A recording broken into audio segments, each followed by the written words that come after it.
Your brain is constantly running these little programs in the background. Programs that shape how you see yourself and how you see absolutely everyone else. But what if I told you that a lot of those programs are, well, deeply flawed? In this explainer, we're going to pull back the curtain on the hidden psychology of you, me, and our amazing and sometimes very weird brains. I mean, just think about that for a second. Out of everything that happened in the entire world in 2005, that was a top story. It's such a perfect example of this deep fundamental truth about us as humans. We are just hardwired to be fascinated by other people. We can't help it. So that's really the big question we're tackling today. Why are we wired this way? To find out, we're going to dive deep into the hidden biases and mental shortcuts that shape our social world. And we're going to start with the most important person in your world, you. Okay, so here's our game plan. First, we'll look at our basic fascination with people. Then we'll get into 3 big illusions we all have about ourselves. After that, we'll see how we justify our actions, why we get others so wrong so often, and then finally, we'll talk about what all this actually means for you. Let's get into it. So let's start with this core idea. For our ancestors, yeah, navigating the physical world was tough. Finding food, not getting eaten. But the real challenge, the most complex and high-stakes game, was always navigating the social world.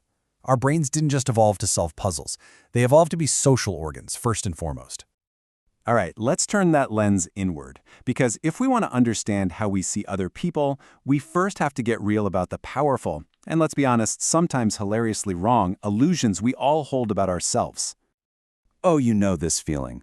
You walk into a room with a tiny stain on your shirt, or your hair is doing something weird, and you are just convinced that every single person is staring at you. That is a real thing. It's called the spotlight effect. It's this nagging belief that a giant spotlight is following you around, highlighting every single flaw for the world to see. So there was this brilliant experiment that shows this perfectly. A psychologist named Tom Gilovich had students wear what they considered to be a super embarrassing Barry Manilow t-shirt into a room full of their peers. When he asked them how many people noticed, they guessed about half the room. But the reality? Less than a quarter even saw it. We literally overestimate how much attention we're getting by a factor of 2. Nobody's watching that closely. Okay, illusion number 2. This one gets its name from a fictional town on an old radio show, where, famously, all the children are above average. And that's the Lake Wobegon effect in a nutshell. It's that gut feeling we all have that, when it comes to most things, we're just a little bit better than the average Joe. And this is where it gets kind of funny, statistically speaking.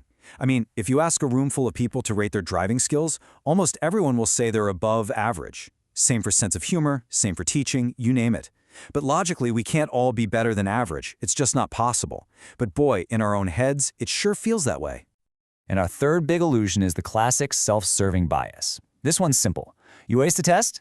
It's because you're a genius and you studied hard. You bomb the test. Oh, well, the professor made it unfair, the questions were confusing, you didn't get enough sleep. Our wins are all us, our failures are somebody else's fault. So not only do we walk around thinking we're pretty great, but our minds will also perform these incredible mental gymnastics to make sure all our actions seem totally rational and consistent, even when, from the outside, they are clearly not. And this all comes down to a huge idea in social psychology: cognitive dissonance. The psychologist Leon Festinger figured out that as humans, we absolutely hate feeling like hypocrites. When our actions don't line up with our beliefs, it creates this mental static, this discomfort, and we feel this incredibly powerful urge to make it go away.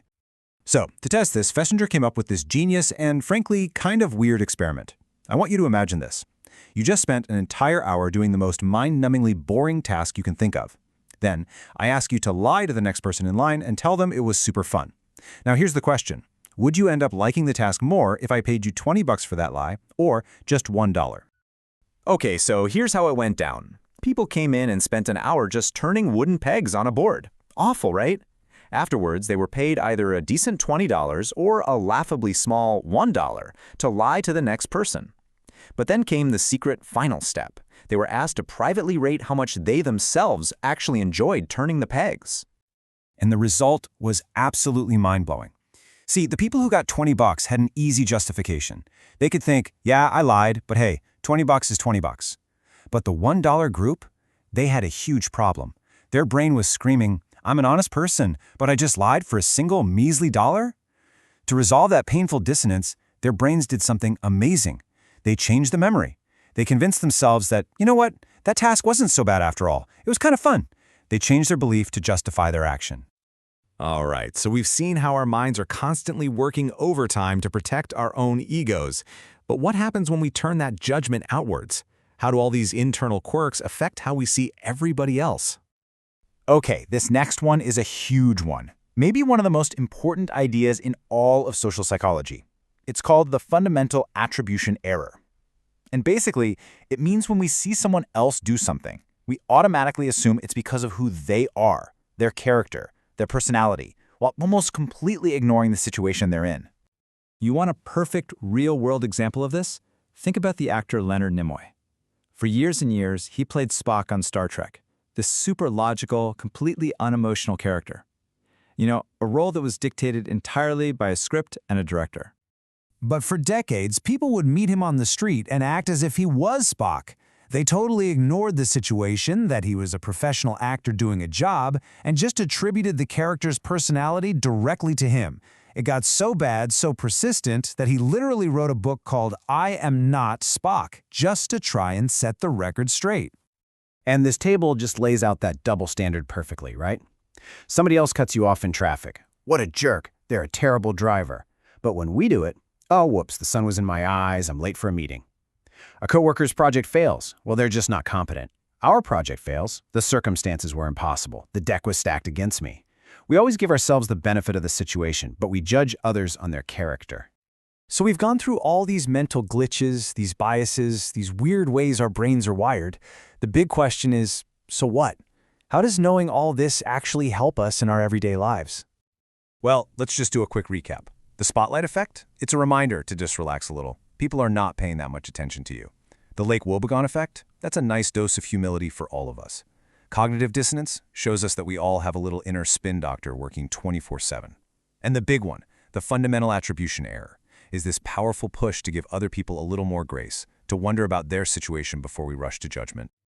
Look, at the end of the day, just knowing about these biases doesn't make them magically vanish. They're baked into our hardware. But it does give you a new lens to look through. It gives you the power to press pause just for a second and ask, wait a minute, am I really seeing myself clearly right now?